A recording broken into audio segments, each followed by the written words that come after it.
We're back, people. What is up? Going over some Miami Dolphins and 2026 NFL draft stuff today. We can talk about the head coach candidates because we haven't talked about that in a few days now. Guys that they have either interviewed or they're bringing into interview. I think an interesting crop of guys here. I definitely have my preferences, but kind of like GM, the coaching thing is a little bit of a crapshoot just from the outside sometimes. But yeah, should be interesting to go over. And then I've been watching more and more draft players. I found some new guys that are like going to be on like my guy list. You know what I'm saying? So, which was fun because this class, I don't think it's the best class. I some people being like this is the worst class. They do that every year. I don't think it's the best class, but I don't think it's that bad. And maybe not as many elite players, but I do think there's like if you're good at drafting, you can find plenty of good players in this class. So yeah, gonna go over all that. What's up, Brian? What's up, Irving? How you guys doing? Head coach search will be it is weird. I know people wanted like Harbaugh and stuff like that. It seems like Harbaugh is not going to happen. If you guys have been listening, I personally wasn't as high on Harbaugh as maybe most of the Dolphins fan base. I think situationally is why this matters, and I'm just always. I know it hasn't worked out for Miami, but like I am typically under the swing for the fences approach and go for the younger, maybe a little bit unknown guy because if you look around the league, a lot of the best coaches in the league are the younger first time guys. There's a lot of good, retreads too, but you look at the playoffs, a lot of the top guys, a majority of the playoffs are first time head coaches, play callers as well. You look at the entire NFC and it's all Shanahan guys calling plays for pretty much every team besides the Bears, which is Ben Johnson, and Ben Johnson runs a very similar offense as the Shanahan guys. Yeah. But let me see. I hear Kingsley. Yeah, he is from Green Bay. I remember watching him in the draft. I have not kept up with him with Green Bay, but yeah, maybe they need edge help. It wouldn't surprise me if they go after maybe Green Bay guys that maybe aren't going to be super expensive because I don't expect them to spend big in free agency. Um, any update on the potential comp pick for Holland? I haven't heard any update, but I mean I can check. Let's see if that guy's tweeted anything. I don't think he has about it because it won't be official anyways. Like they can only like do projections until it's made official by the NFL. But I don't think it looks good to be honest. What's that guy's name on Twitter? Yeah, I found it. Let's see if he's tweeted anything about it in the past. Nick Corte. No, no, no. Nope. Nope. Yeah, I don't see anything about it. I'm pretty sure I saw Nick Westbrook-Akine playing the last game, and I already think it would have even have mattered anyways. But I don't think we're gonna get back. Who knows? Sometimes you get lucky. Ryder, what up? Did you see the Finn signed to safety? Your thoughts? Yeah, it's just like one of those future contracts guy. He comes from Green Bay. I mean, I haven't watched film on him. I don't think there really is film on him. I do remember the name, but yeah, I don't really have thoughts on him as of right now. I heard a lot of people say Clint Kubiak. Yeah, I got the names right here. So these are the guys who are either have interviewed or scheduled to interview. Let me know if I'm missing anyone. But yeah, there's Kubiak, there's Stefanski. I think those are the two that have interviewed so far. I think Kubiak was virtual and Stefanski was in person. Then there's Halfley, who I believe is interviewing today. And then they put in requests and guys that I think will interview. It looks like it's Robert Saleh, Jesse Minter. We just put in an interview request for Campanelli, the Jaguars defensive coordinator. He was with Miami at one point. That's intriguing. We got Shula, and then Patrick Graham and Kelvin Shepard. To me, Graham and Shepard are the guys that are maybe like Shepard's like his first year D coordinator, super young. I think he could be a head coach eventually, but I think that's a too bit much of a risk. Patrick Graham, I am not super intrigued with either. To me, out of this list, like it's a lot of defensive guys, which is interesting. I think a lot of teams do this, which when they just fired like more of an offensive head coach, they go with the defensive head coach or vice versa. I don't necessarily think you need to do that. Like you don't need to go in the complete opposite direction. That is something the Dolphins have kind of done. They went from an offensive guy to Flores defense to McDaniel, and now they're bringing in a lot of defensive coordinators. I think my main issue is with hiring a defensive guy is I think it's very hard for them to find good offensive coordinators. If you're a defensive guy, and you find a good offensive coordinator. I think Seattle's a really good example of like they get McDonald, right? And I really like McDonald as a head coach. I think that's the type of guy you're looking for. If you're trying to hire a first-time head coach at a defensive side, you're looking for a Mike McDonald type from Seattle. He gets Kubiak as his offensive coordinator, right? So he hits it right. He gets the right guy. But now Kubiak is very likely to then get a head coaching job. So that's like the problem with defensive guys is even if you do get the offensive coordinator right, that means you're probably gonna have to keep getting it right. It's a problem the Eagles have had, right? Like they got the offensive coordinator right, they get taken away. Now the Eagles struggle offensively because they didn't get the right guy. Because they don't have a head coach that's really either side. He doesn't call plays. That's sort of my issue with the Harbaugh thing too. He's not really bringing anything schematically. That's why I look at these things like it's so situational. Like you look at Robert Saleh with the Jets, right? He had a good defense, but he never found the quarterback, and he never got like the offensive guy right. So like if you bring in Saleh, I know what to expect from him from the defense side as well. I know he can build a defense. I think he's a good leader, but he has to have a plan in place for the offensive side of the ball, like coordinator wise at least. And then they got to get lucky at quarterback. But I also look at like if Saleh was the coach of the Ravens, right? Like if you swapped him to the Ravens and he was coaching there in Harbaugh's place, I think he would have been just as successful, right? Like with like he probably would have made their defense even better. And under Lamar, like I think a lot of coaches would have had success with the talent the Ravens had. That's why I think I wasn't as high on the Harbaugh thing. You only like him because he doesn't make his last name. I would not mind Minter or Kubiak. Yeah, for me, I think for me, Minter is the most likely to be Mike McDonald. I think he's a really good defensive mind. I think what he's done with the Chargers was really good. I don't think the Chargers are like crazy talented on the defense side of the ball. He had like the best defense in college. He goes to the he goes to the Chargers, builds a really strong defense. But yeah, I think Minter is the most appealing to me for like a younger defensive guy. I think Campanelli is very interesting. The Jaguars D coordinator. He was with the Dolphins. We've seen the clips of him as talking to the Dolphins. Like we're all aware of him. I think the one concern is he's only been a defensive coordinator for 1 year, so I think he's still a little green. But I do think he's someone who has a future as a head coach. I think it might just be a little bit early. Shula, obviously by name, I think is interesting as well. I think he has a shot to be good. I think Halfley is the most likely because of his Packers connection. And I know people will be against it, but as I've said, like I wouldn't know what to expect from Halfley. For me, Halfley would be pretty 50-50 of what could happen. Like I wouldn't know. I think he did a really good job with Green Bay's defense. I know they took a hit when Parsons wasn't playing, but like I feel like any team would take a hit when your best player's out. But I still feel like their defense was still pretty solid without him, and it seemed like the Packers defenders really like him over there. I don't know too much about him, like as a person or anything. I haven't heard too many of his interviews as of yet. But I think from a schematics defensive standpoint, he does a pretty good job. Like I said, I think his biggest question mark is who would he bring in offensively? If he brought in someone like from the LaFleur tree that had a lot of potential to be offensive coordinator, that would be a lot more intriguing to me. But yeah. But yeah, I like Minter. I think Minter out of the defensive guys seems the most appealing to me. And a lot of these guys are pretty young too, which I like. Even the retreads like Stefanski and Robert Saleh are also pretty young. So like even they would go into their second year. For me, I'm trying to get the head coach that can be the head coach for your team for the next 10, 15 years. Now that is unlikely, but like to me, that's not Mike McCarthy. That's not the John Harbaughs. I know Tomlin just stepped down, but like Tomlin seems like he's taking a break, so he's not even an option. But yeah, I like for me, that's just personally the direction I would go. I understand it going for other people, but yeah, we'll see. See how it goes. Okay.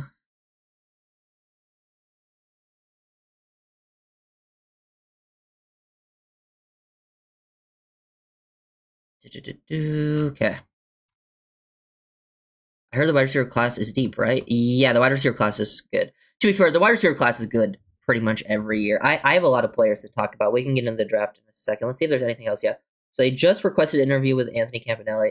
I will be interested to see who gets to the second round because we're still very early in the process. And once we see the second round, people, then we should have I think a pretty good idea of who will be. I'm surprised we're not interviewing Weaver. That is interesting to me. I would at least expect him to get an interview. But yeah, I know a lot of people like really want to because the Dolphins have not had success with first year head coaches in recent times. I know they really want the second year guy.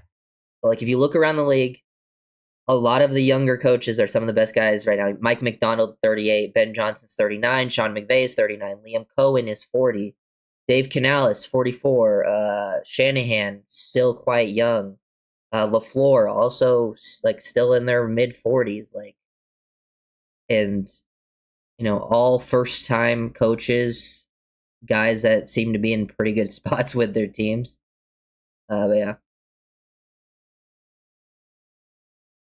Stefanski. Yeah, let me know who you guys want. Like, just like obviously, it's really hard from the outside to know who the best option is as a coach because you don't always know the inner workings of these teams and like how much responsibilities they had with their previous spots, whether they were coordinators, and then as a head coach, how much does it their if they were a previous head coach, how much does that failure really fall on them? Was it more of a team building point to get put in a bad spot? But yeah, that is sort of the yeah, Stefanski, I mean, he did do a good job with the Browns. He won Coach of the Year twice. Like, that is not something you can ignore. But yes, I do think there was a problem with the QB situation in Cleveland that is very concerning.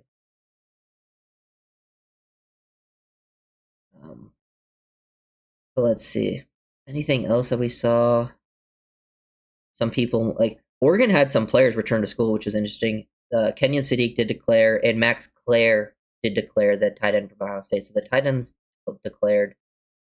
Trying to see if there's anything else.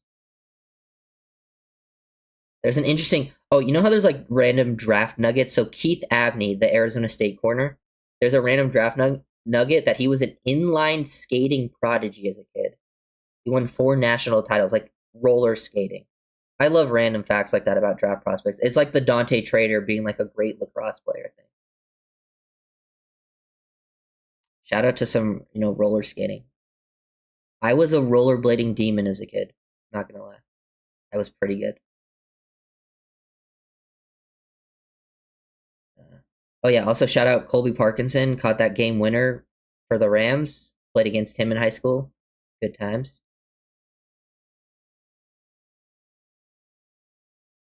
Yeah, I really like the idea of Minter, like for a long term, because for me, a lot of these, like some of these coaches, if some of them were hired, I could see them being one and done, just with the Dolphins situations.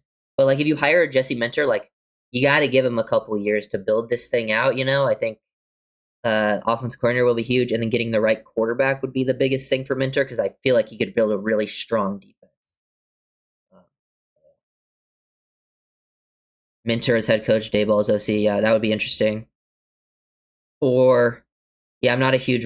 I don't really like Roman very much, but I do think he would be an option. I mean, he just got fired from the Chargers. Also, maybe like a Kingsbury, Cliff Kingsbury. Ryder Starve, you already broke down my question. What's your thoughts on Saul as a coach? As I'm terrified that his even mentioned. Um, yeah, I talked about him a bit. I do think if he's in the right situation, he can definitely be a good head coach. But I think the problem that he had with the Jets was he didn't get the right quarterback and he didn't figure out the offensive coordinator. So to me, it's staff and quarterback. If he can get a good offense, at least a decent offensive play caller, which an offensive play caller can be helped out hugely by just getting your franchise quarterback. Like to me, if Robert Saleh had taken over the Patriots last year, right? Like Mike Vrabel did, I feel like the Patriots would be just as good, same team. Like Vrabel's a good coach, but like the problem Vrabel had in Tennessee when his started failing, he didn't have a quarterback. His offensive play callers had kind of gone away. He lost Derrick Henry. He lost some other players. Then he got fired, right? I think Saleh is like a guy that can be a leader of men. He can build a good defense, but he needs the right quarterback and offensive coordinator, which he just didn't have in New York.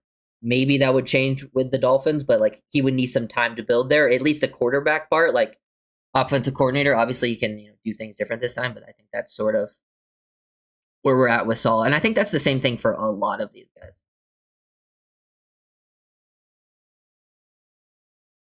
A lot of the defensive coordinators. I'm afraid if we hire Saul, he would get Mike as OC, as in McDaniel. I mean, I don't think McDaniel would ever come back. But if McDaniel came back for as offensive coordinator, I don't think you're going to find a better offensive coordinator than Mike, to be honest. Like just on the street, find a random offensive coordinator better than McDaniel. You're not going to find it. McDaniel had his problems, but uh, finding a good offensive coordinator is very hard. And if you do find it, guess what? They'll be gone the next year as a head coach. And I honestly, I think McDaniel is going to be a head coach. I think Mike will be just fine. Yeah, LaFleur would have been the most intriguing retread to me for sure. As an younger guy, would it be easier to find a good OC? I think if you look around the league, most successful stories of first-time head coaches, I think, are offensive coordinators, like play callers like McVay, Shanahan, LaFleur, and then they just find defensive coordinators. I just think it's easier to find defensive coordinators than offensive coordinators in the league. Yeah, but Mike is not a good play caller, in my opinion. I disagree. He has situational play calling problems, but he's arguably the best play designer in the league. And the Dolphins had some other problems on their team that I think limited his play calling at times. But I do feel like there are certain issues with his play calling. But trust me, as Dolphins fans, I understand the frustrations with Mike. But if you look around the league, there is so many worse play callers than McDaniel, like way worse. Like he is still in the upper half of play callers in the league, even with some of the problems he had in Miami. Like, man, you go around and it's some of the worst things ever. McDaniel has issue with clock management for sure. That's why I don't want Mike McCarthy. Mike McCarthy might be the worst clock manager I've ever seen in the history of the sport, which I don't think McCarthy will. They haven't even brought McCarthy in for an interview. And I'm pretty sure John Eric Sullivan had a part in playing and firing McCarthy with the Packers. He's a good play designer, but at times I don't like his play calling. Yeah, I mean, yeah, at times it's not good, but trust me, if you watch any team and you really are paying attention to play calling, you would think that with every single play caller. Niners fans do it with Shanahan, and Rams fans do it with McVay at times, and those are like the best play callers. I mean, you can go to most teams in the league and you'll find worse play callers. Patula is the worst.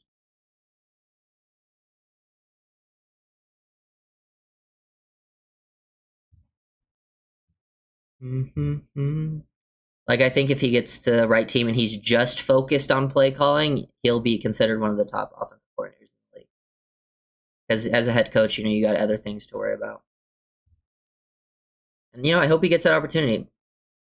I think I think he will get a head coaching opportunity, but I actually think it might be smart of him to take a coordinator job with a team like the Lions or whoever else, the Chargers.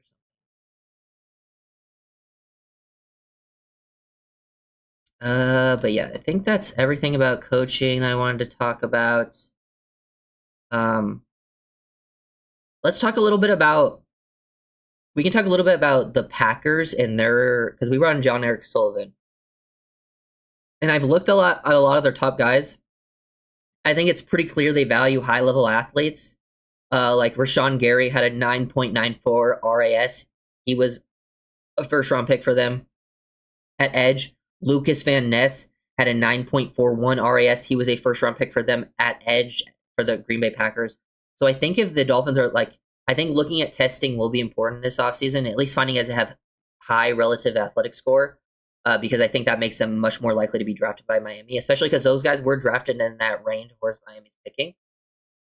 So if they did win edge, I do think it would be an athlete. Same with their linebackers that they've drafted early. They were really high level athletes. But I think that's the case. Yeah, if Shula came in head coach, he'd probably bring in that would be the most intriguing part to me about Shula is he would probably bring in some Ram guys as play callers, and I just love McVay's offense.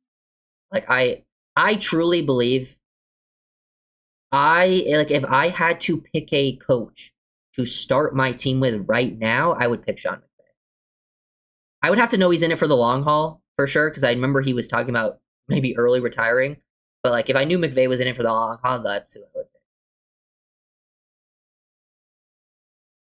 How do you feel about Omar Brown we signed? I don't really have thoughts, to be honest. I kind of remember him from college, but I don't think he's really played. He's a practice squad guy, and it's just a future signing where he's going to be more of a a camp body, a guy that fights for a spot. But yeah, I don't really have any thoughts on him. Yeah, I remember he played for Nebraska, right, at one point. I don't know. Do not know. Okay, let's get into some. I think the McVay tree is better. Yeah, McVay's had a really good tree, but like McVay is from the Shanahan tree, so it's all kind of connected.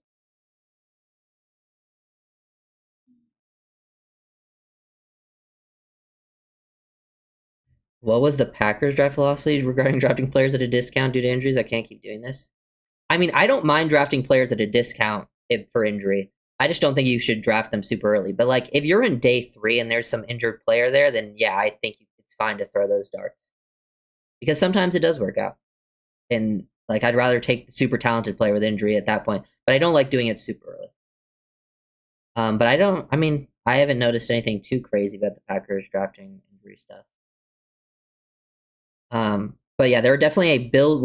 They're with John Eric Sullivan. We're going to be a build through the draft team. It doesn't mean they're going to ignore free agency, but like the draft will be everything. And I think that's especially true in this upcoming season because the Dolphins don't have a ton of cap. 2027 they'll have more cap space if they want to turn things around, but they have draft picks and that will be what they're going for. But yes, Ryder, do you expect to have best player available approach now they have the new GM? Yeah, for the most part. I think most teams have best player available as like I would say it's like 90% best player available, and then the other 10% is like, okay, these guys we have graded very closely, and we're gonna, maybe this guy's slightly higher, but the guy who's slightly lower is a bigger position of need, they'll take that. So I think it's mostly BPA with like a slight, positional need, and also premium, like draft premium matters as well.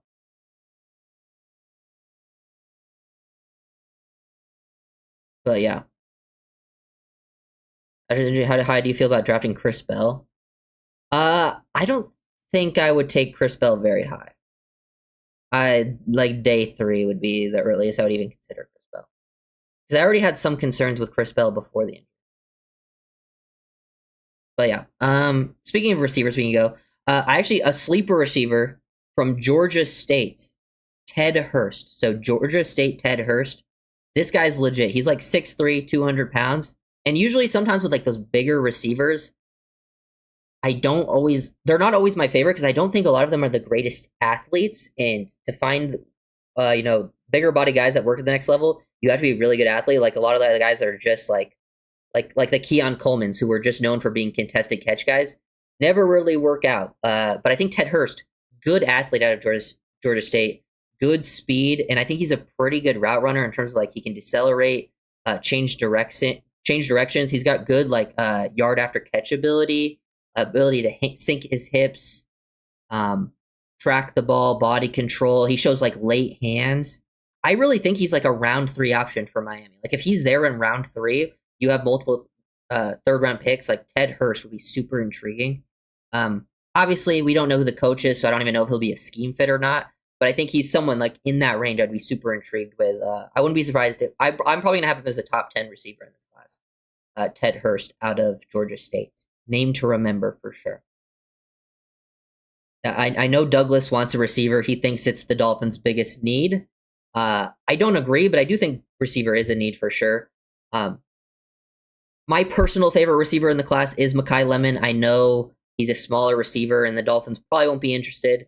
But like, and I know people would be pissed if the Dolphins took Mekhi Lemon. I wouldn't be because I think Mekhi Lemon's an absolute stud. I think he's the best all around. He's just arguably one of the best players in this class, like all around. Like the only weakness to his game is he is a bit smaller, but like he plays big, makes every catch. I don't think he'll be the first round pick, but like he's probably my favorite receiver to watch. Another lower, like underrated sleeper receiver is Lewis Bond out of Boston College.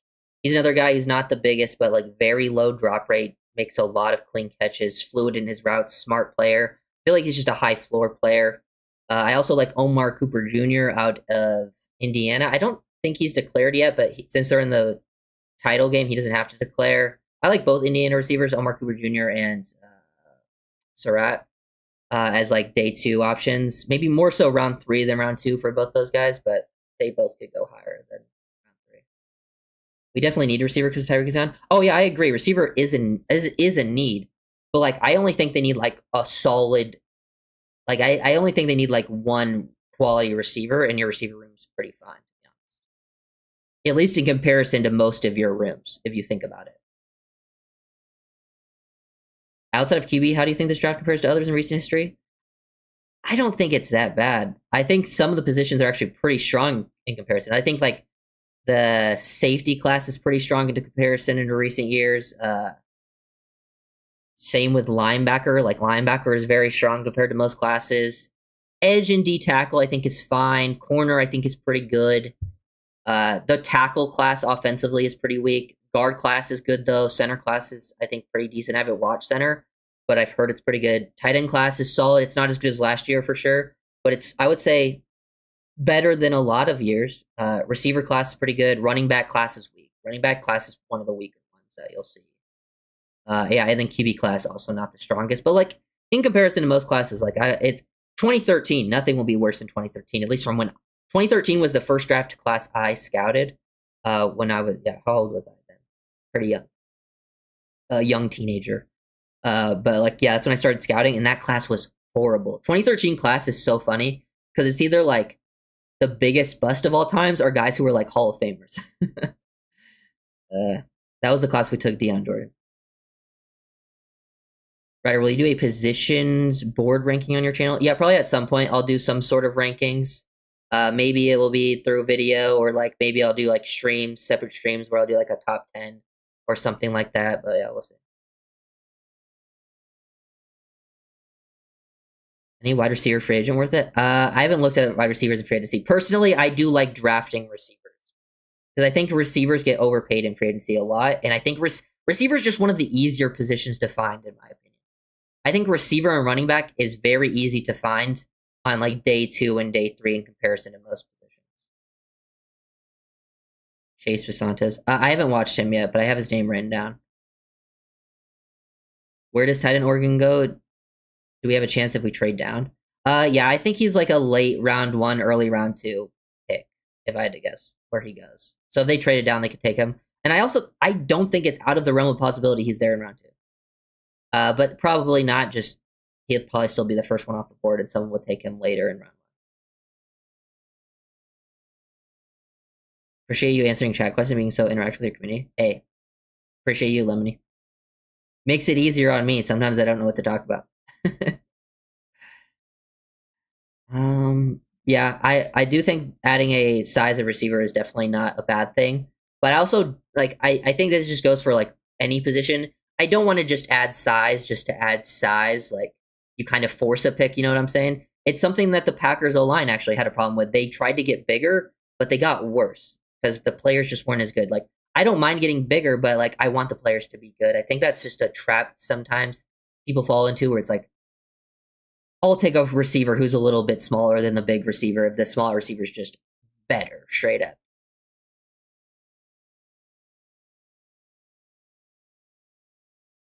Yeah. I agree, Dundee. I'm totally down just to get a bunch of good players in a class like this. That's what the Dolphins need. I think it's more important than head coach right now is having a GM that can just hit on the talent of this team, because that is the biggest problem right now is the Dolphins don't have a lot of, other than last year's draft class before that, they didn't have many draft picks. They need to start building through the draft. I think that all-in approach, it can work. We saw it work for the Rams where they went all-in, traded away their draft picks, and it worked and won them a Super Bowl. But like, if they didn't win a Super Bowl, like that would have been like it hasn't worked for other teams in the past. That's like one of the only examples of it actually working, where they go like all in like that and trade away a bunch of draft picks. Round 2 LT Overton. I wouldn't take him in round 2. I actually I did go on an edge grind recently. So I think it was either yesterday or the day before, and I went on an edge grind because I had not really watched enough of the edge class, but I watched a lot of them yesterday and the day before. One of my favorite sleepers, I have not mentioned him at all, Malachi Lawrence out of UCF. I mean, I'm watching these edges and he's rated lower than some of these guys, and I'm like, he's better than like the last 10 edges I just watched. Very good explosiveness. Like his first step is really nice, and he's more explosive and flexible, like bendy, than most of the class. Like he wins around the edge, but he wins with multiple rush moves. He has really good arm length, which is key. I think he's got like 34.5-inch arms. good hand usage. He can win with power as well. So like I think that's key. Sometimes those guys who are like known for explosiveness and winning, around the edge, they kind of struggle with power, and that can really be a problem for them at the NFL level. But I've seen Lawrence win with power. Sometimes uses bull rush even a bit too much. But I think he has a really high pressure rate, really high win rate. I think he's going to be a late riser in this class. Like I don't know where I've seen him like listed in like that third, fourth round range. I think he goes round 2 and potentially would not be surprised if he went late round 1, man. Like, I think he's got the goods. He's got the motor, twitch, bend, burst, all the things I look for in an edge, like Malachi Lawrence out of UCF. Name to remember. Like I was watching him like, oh, this is one of my guys for sure. There's some other interesting names like Barham from Michigan. He's played linebacker and edge for them, and I think he is definitely more of an edge than a linebacker. Very good run defender. Very good run defender. I don't think he's going to go super high, but like he's a very good run defender that's super athletic. So like that can be, I think still has to develop as a pass rusher. And usually I don't love taking developmental pass rushers, but at least he has an excuse for needing development because he played a lot of off-ball linebacker. These other guys like that still need development as pass rushers, guys like Keldrick Falk, like he's been playing edge and rushing the passer for years now, like at a consistent basis. And I think Falk's going to be a good NFL player, but he's more of a Michael Williams type run defender. You don't run towards him 6'6", 285, and he's going to stop that run. Play hard, but like he's not a super high pressure rate, win rate guy. It wouldn't be surprised. Like to me, Keldrick Falk is the guy that I could see the Dolphins taking at 11. Wouldn't be surprised because that's the type of guy teams take early. He has the build and size and all that stuff, but it would not be a pick I really like. We will need some superstars, however. Yeah, for sure. Definitely want to luck into some superstars. That would be great. Another player who I just made a film breakdown on. It is currently members only. It will come out eventually. If you want to get early access to that, join up as a member. Like you'll get really early access to the draft videos because those come out super slowly. Those are the videos I have the most problem with copyright with too. So like I have to like keep them up on my channel for at least a couple weeks because sometimes I just post them and then they get blocked. Like I've had my Makai Lemon video, my Kenyon Sadiq video, and my Arvell Reese video all got blocked. Those are on my Substack. If you want to join on the Substack too, like that's where you can find those. But those are blocked. There's nothing I can do about that now. But Kyle Lewis, Pittsburgh linebacker. He's going to the Senior Bowl. He is a tweener linebacker safety. Now, sometimes these guys are a bit of a risk to take in the draft because I think it really depends on who their defensive coordinator is. But man, this guy is an athlete and a processor. And even though he's undersized because he's like got a safety type build, he plays very tough and downhill. Like he plays fast and gets downhill, and he will struggle at times to maybe disengage from offensive line, but like he will play with toughness down there. Really good in coverage, man. Like, he's like 6'1", 220. And smaller linebackers are finding more and more success in the NFL day by day. Like I think if if a Jesse Minter comes here, he can find success with a guy like a Kyle Lewis. He slips past blocks. He's a very quality tackler. I think he needs to add a little more size and play strength, which is possible, get in the weight room. But like flies around the field, covers ground so fast, rangy guy. But yeah, I'm a fan of him. I love finding these sort of and the reason I love players like this is sometimes they just fall in the draft more than they should just because of the size thing. That's when you really, and then Dundee said Lewis is a film junkie, which is always nice to hear. I love film junkies. Those are the guys that really want it. I think the same thing about D'Angelo Pons. D'Angelo Pons, if you watch his film, he's a first-round player in this class, but he's 5'9", 170, so he probably won't go first round. I would love to have a D'Angelo Pons on my team. I love an undersized DB that is super smart, athletic, and plays with a scrappy mentality. One of my favorite prospects of all time, who I don't think I've talked much about on the channel in a while, but he should have been All-Pro this year, but he didn't get All-Pro. It's Jalen Petrie, the Texans safety / nickel. If you go on my channel, you'll see a lot of Jalen Petrie videos from years ago. I loved Jalen Petrie. He was my guy. He played, at Baylor, he played basically like a nickel star position. I love players like that. Jalen Petrie is my type of guy. That's why you'll see in this class, I'll like the guys like Chandler Rivers, the guys like D'Angelo Pons. There's a couple others too that kind of fit into that. Like Keontae Scott, I think, is a nickel like that just plays super scrappy. from Miami. I will like him a lot as well. Yeah, Jacob Parrish last year, and he had a really strong year for Tampa Bay. I don't mind taking an undersized DB at all, like especially if they play big.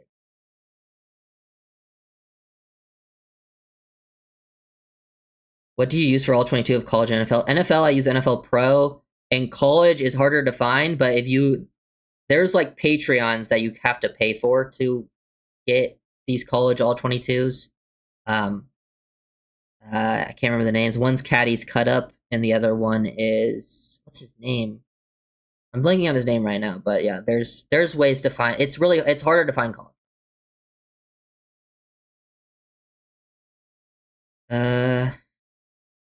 Trade down and take Proctor and move him to left guard.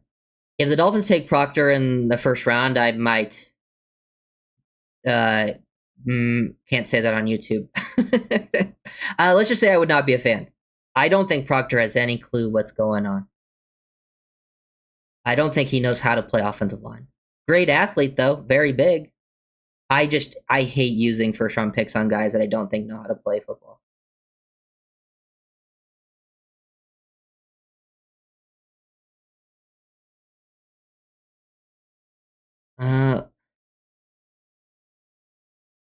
I do agree Maui Noah, I think, will be better at guard than tackle, but I think he's going to get a shot at tackle first, most likely.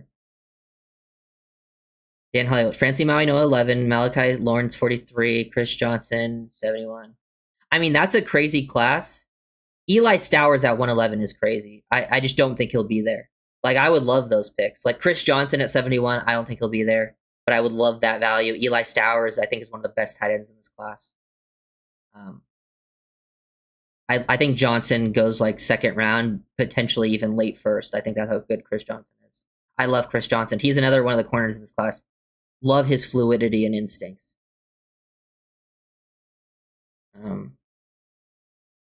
Really, Proctor? Yeah, Proctor is a project, and I just don't like taking projects. Yeah, I wouldn't take O-line in the first round if there was a good edge available. Caveat, we don't know who the IDC is yet. Yeah, that's definitely fair. I just don't love the O-line class a lot. I just don't think it's very good. Like, Maui Noah, I think Maui Noah and Spencer Fano are going to get pushed up because I think the tackle class is a little bit weak. I wouldn't be surprised if both are gone by the time the Dolphins pick. If both of them are gone, I'm not considering offensive line at all, really, in the first round, unless you trade back. If you trade back, then I would be down to take like a guard, like a Benga Ioane or the Oregon kid or whatever. I would be down to consider them for sure. But at 11, like, I don't even love Fano. I think Maui Noah I'm more open to because, like, I think at least if Maui Noah doesn't work out at tackle, I could see him being a great guard. So I at least think there's that flexibility there where, like, I think he's a pretty safe guy to pick. And the Dolphins have need at both right tackle and right guard, so it would be a good. I think it's value wise makes sense, and deed wise would make sense. But yeah, I just have questions about his range in pass pro with Maui Noah. I think going against like really high level edge NFL talent, I could see some problems. This draft seems good at right tackle. Yes, the right tackles definitely seem better than left tackles because Lomu is a good left tackle from Utah. Monroe Freeling, he's the guy who just declared from Georgia. He has some interesting film. I have to watch more of him, but he was a pretty raw prospect early in the season, but showed a lot of growth as the year went on, and he's a high athlete, good size type of prospect that showed a lot of technical improvement this year. So he wouldn't be surprised to see him go round one. In my opinion, signed Chris Paul, Patrick's brother. I don't know enough about his brother, but I'm not against moving Jonah. I mean, I'm down to do anything for Jonah at this point. I'm looking forward to the Senior Bowl sessions. Yes, love Senior Bowl. Definitely will go live for some of the Senior Bowl stuff. Yeah, but Blake Miller and Max Ihenakor, I don't know how to say his last name, hopefully that's right, are two of my favorite tackles in this class that I've seen. And those are guys that I think you might be able to get in the second round. Second round, I'd be down. I don't see Chris Johnson less than Edison. Yeah, I agree. He won't. I mean, you never know. You never know what these guys have. Sometimes people fall because of injury or character concerns. But from what I've heard about Chris Johnson, I don't think he has any of those things. What about Jordan Tyson, Arizona State? I think he's a very good player that should go very high in this class. I think the reason I would be iffy on taking Tyson is the injury history. Like, that's why I think I would rather take Lemon or Tate over Tyson just because the injury stuff. But he's a really good player. Really good talent. Do you think Tua is the Dolphins starting QB, or you guys sign Malik Willis or Kyler, etc.? I don't think Tua will be here. And I think Malik Willis, if they actually do sign a free agent quarterback, that like just because Malik Willis has the Packers thing, but like I know they don't want to spend big in free agency, but I feel like Willis would be the only one they might be willing to spend the coin on. Avion Terrell, I like Terrell as well. Out of Clemson, stud. I wonder how teams will view him as an outside or as a nickel guy, but he's another one who falls into that sort of undersized, really scrappy player, and he has like really good eyes. Like his eyes are so good. Very good, disciplined player. Like he's going to be a really good pro. And his brother is like a really good corner for the Falcons. So. Where are you on QB Simpson? It just depends on the scheme. Like if you're running a Shanahan scheme, like I would be down to take Simpson. Like I would be willing to throw that dart. But I also think he's going to just go earlier because of the QB class, and I would want to actually take him. But I wouldn't take him round one. It just depends on what happens with Simpson, because his first half film is really good. It's first round worthy, but his second half film is not even close. So it has to be like, did his injuries really affect him that much to where like his play just fell off a cliff? Who knows? Monsieur Delane, yeah, I love Monsieur Delane. I would be down with him too. I think the Tennessee corners are also good. Jermon McCoy didn't play this year because of injury, but he's he's one of the top talents in this class. And then the other one, Colton Hood, I wouldn't be surprised if he ends up going first round because he's one of the best man corners in this class. And he's a very good athlete, very physical, probably a little too physical at times, which could hurt him, but he has really good mirror and match ability, very good athlete, good quick twitch. Colton Hood out of Tennessee. There's some good corners in this class. I'm mentioning all the guys I like for sure. Any other edges? I think Anthony Lucas out of USC is intriguing. Another bigger edge that I think is more intriguing with his movement skills, because I think there's bigger edges in this classes that don't have great movement skills. And Lucas has flashed the pass rush ability. He needs to find consistency.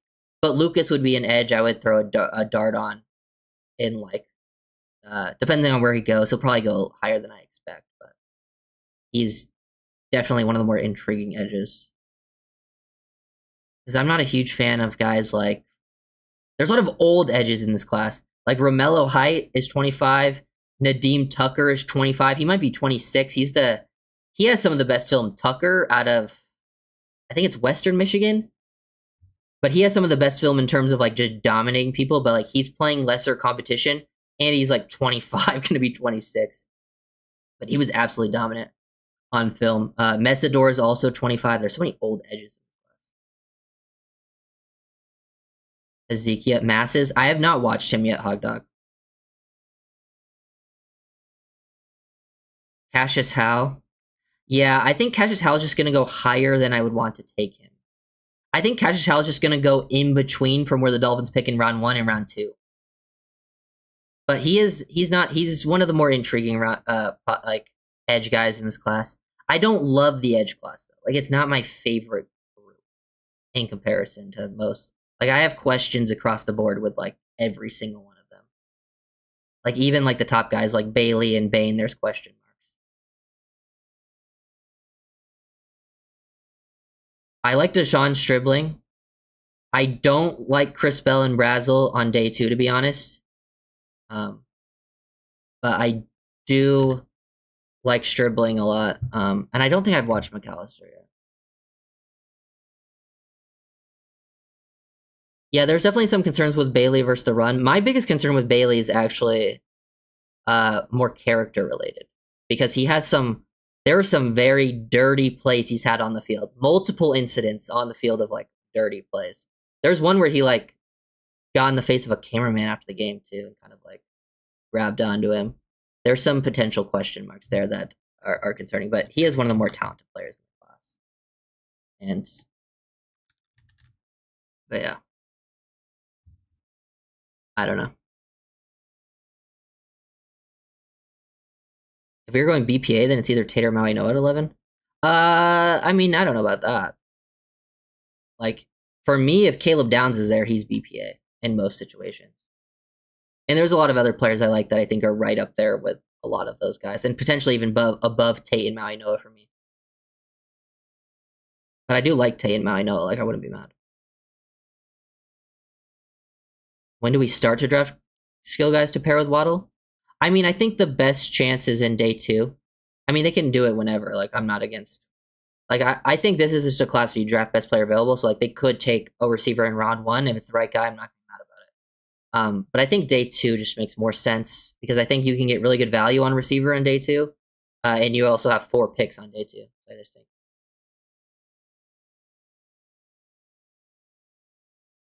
Yeah. I mean, there's ways that you can do that with any position, Adam, to be honest. Do you think there's value for Ty late first, early second? I mean, I don't know. I mean, I wouldn't be surprised if that's where he goes. I don't know if that's great value per se. Typically, quarterbacks in those spots don't work out, but I mean, you do have to take your swings. Malik Washington? I like Malik, but I don't think he's a receiver too. I think Malik Washington for a 6th-round pick is great value. He's a good return guy. He's a good gadget guy. And I think he's a better receiver than maybe some people give him credit for, like maybe with his usage. But I think the problem was in Mike's offense, they don't run a lot of 11 person. They don't run as much 11 personnel, so they're not in like spread out. And he's not playing. He's more of a slot receiver that he doesn't get to play in the slot a lot, you know. But I do think if Malik was given more opportunities as a receiver, he actually would do better. But I do think he's more of a receiver 3 type. I think you're looking for a receiver 2.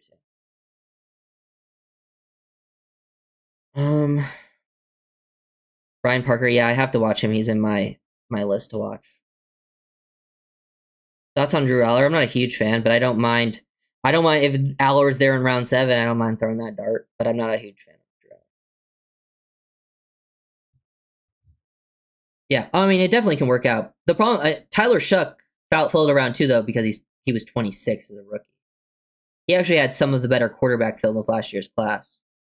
And he definitely showed some good play. So we'll see how that works out. It definitely can work out. It just is usually not. You're not going to fix the wide receiver position in one draft, in my opinion. Same for other position groups. I mean, yeah, for sure. But I actually don't think the wide receiver room needs as much fixing. Literally, if you sign like a decent free agent and you draft one on day 2 and it hits, and they both hit, like your receiver room is completely fine. Especially with how teams are. I still feel like the Dolphins will try to be a run first team in most situations with coaching that they hire. It still depends on what coaches they hire, but I feel like you're trying to be a run first team with a defense that can play better. You think Greg Dulcich or Waller is starting time next year? I think Dulcich has a chance to be. I would like to bring Dulcich back. And I think tight end is just one of those positions where the Dolphins have kind of had to ignore it and not put a lot of like premium picks into it. And I think that's kind of still the situation the Dolphins are in, so wouldn't surprise me.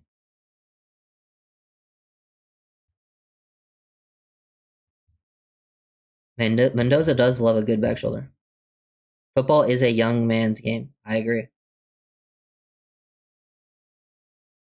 I think that was probably the best thing about the Dolphins draft last year is they were the youngest draft. Everyone was like, no one was over 22. They went very young, and I think that was needed for the future of this team. It might have hurt the team early on. They started slow, but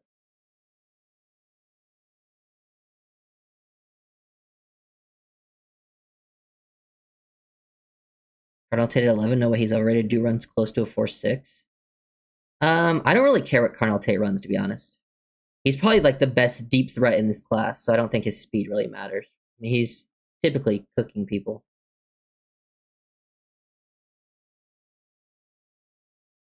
Can you rank your head coach candidates? Yeah, I guess.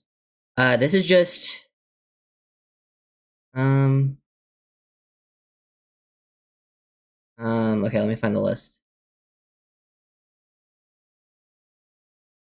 Let me see if anything's been updated. Oh, Dylan Thieneman declared the Oregon safety. Interesting. He's another interesting prospect in this class.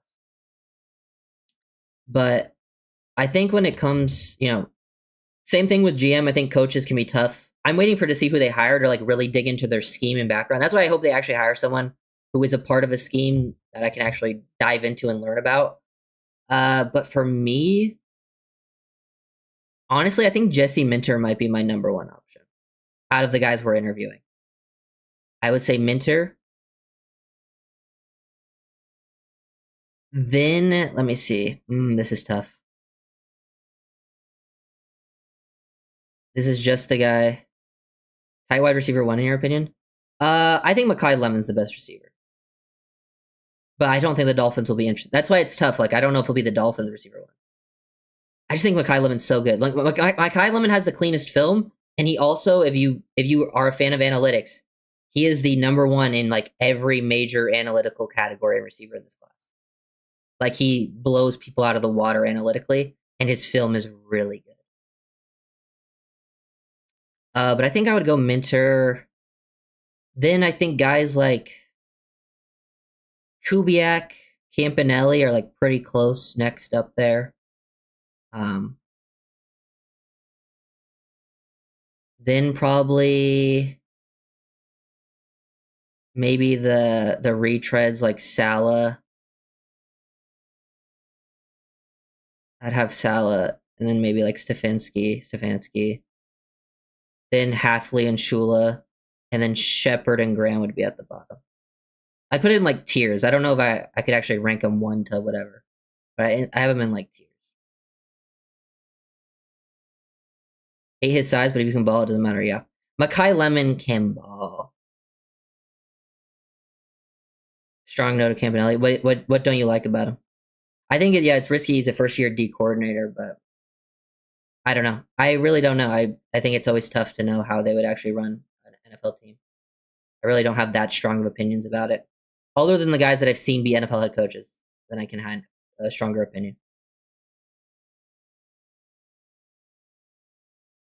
In your opinion, how important are combine scores for a lot of these prospects? Are there certain positions that you care about more than others? It's important to an extent. I think sometimes it gets overvalued for sure. But like I think it is something that definitely plays a part and you can't ignore it, especially for positions like edge. I think edge is pretty important. Positions maybe like corner, tackle, I think it matters. But I think positions like safety, I don't really care about your RAS that much. Quarterback, obviously. Even receiver, I don't necessarily care that much about RAS as much. I think you can find a lot of good receiver. I think if you want to find like an elite receiver, you want a guy that has a really good film and like also the great elite athletic background. But like if you just want to find a lot of good receivers, you don't need to have the best RAS.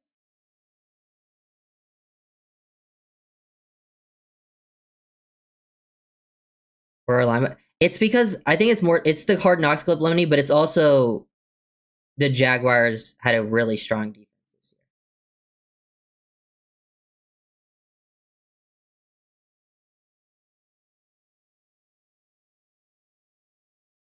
year. Joshua Josephs. Yeah, he has some pass rush upside for sure. He's also a bit raw, which is the case for most edges in this class anyways. I mean, yeah, I think Halfley is the most likely. I'm not against Halfley for sure. I think I haven't done too much research on his like Boston College head coaching days, but I did like what he did defensively for the Vikings. To me, it's just the same thing with every defensive coordinator. What offensive staff are they bringing in? That's just the big thing. Like that's going to be the big thing for most of these coaches is what is their coordinator staff looking like? Specifically, the opposite one that they do. He's returning to school. Dub Mateo and Amari Washington are both returning to Oregon.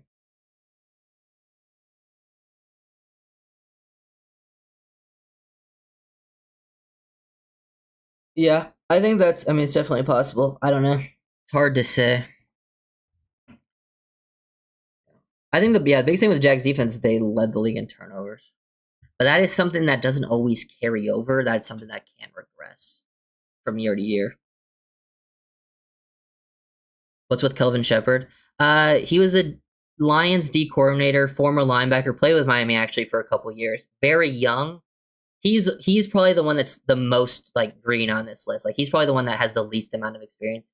I think he could be a future head coach someday, but like it was just his first year being a defensive coordinator, and he's like super young. He's like new to just being a coach in general. So I think his time will be a little bit later. But yeah. Do we take Woods? Probably not for me. If he was like best player available, sure, but I just don't know if I'll have him as best player anyways in most scenarios.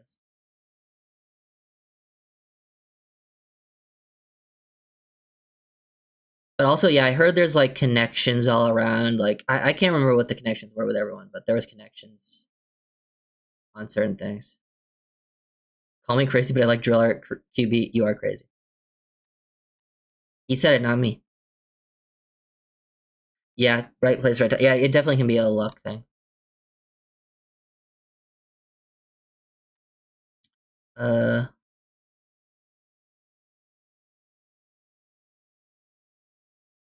hmm. Yeah, but any final questions? It's pretty silly everything I wanted to talk about. How many Rooney Rule has Miami interviewed? Well, I don't think they've officially interviewed anyone Rooney Rule wise yet, but they've definitely they've already, like the guys they've requested. They've already met the Rooney Rule if they interview. So, oh my god, what's up with my quality right now? But they haven't actually interviewed. But they've requested a few. I think that would fall under it.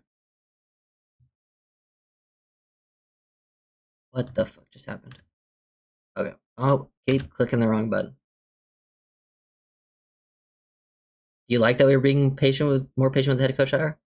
I mean, yeah, for sure. But I mean, no one's made a head coach hire, so I don't know if they're being extra patient, you know?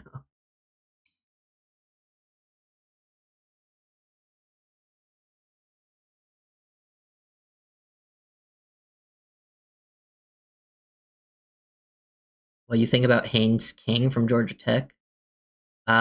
He's like Taysom Hill.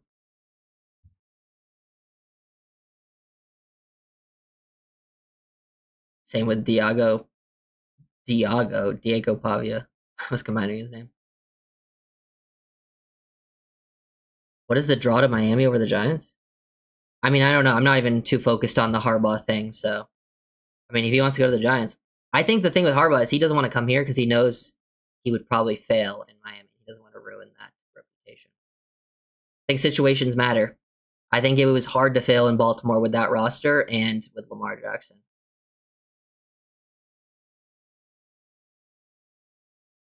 Because I think a lot of these coaches would have found very similar success, some even more, I think. Who do you think the best head coach candidate I just joined? I don't know. I probably would go. I truly think there's a couple that are intriguing.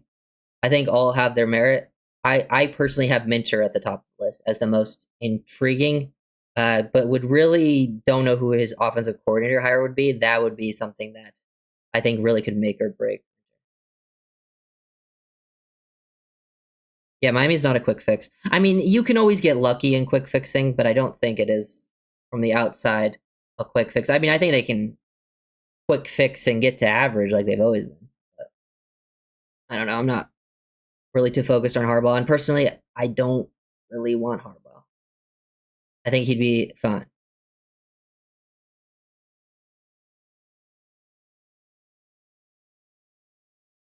But yeah, I think I'm gonna end it there. I think that was all the prospects I wanted to talk about. Oh, I kind of missed. I think I missed one. Can't find his name though.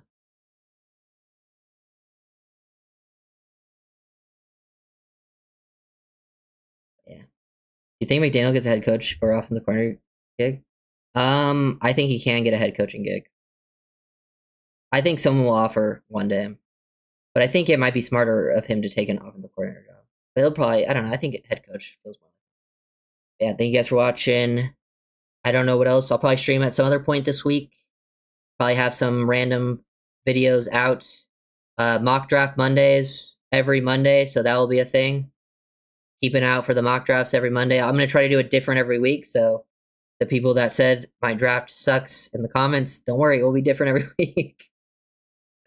Or at least I'll try to make it different. I still have to watch more guys because sometimes I'm getting to a spot in the draft and I'm like, some of these names, I'm like, I haven't watched them. But yeah, thank you guys for watching. I will see you guys next time.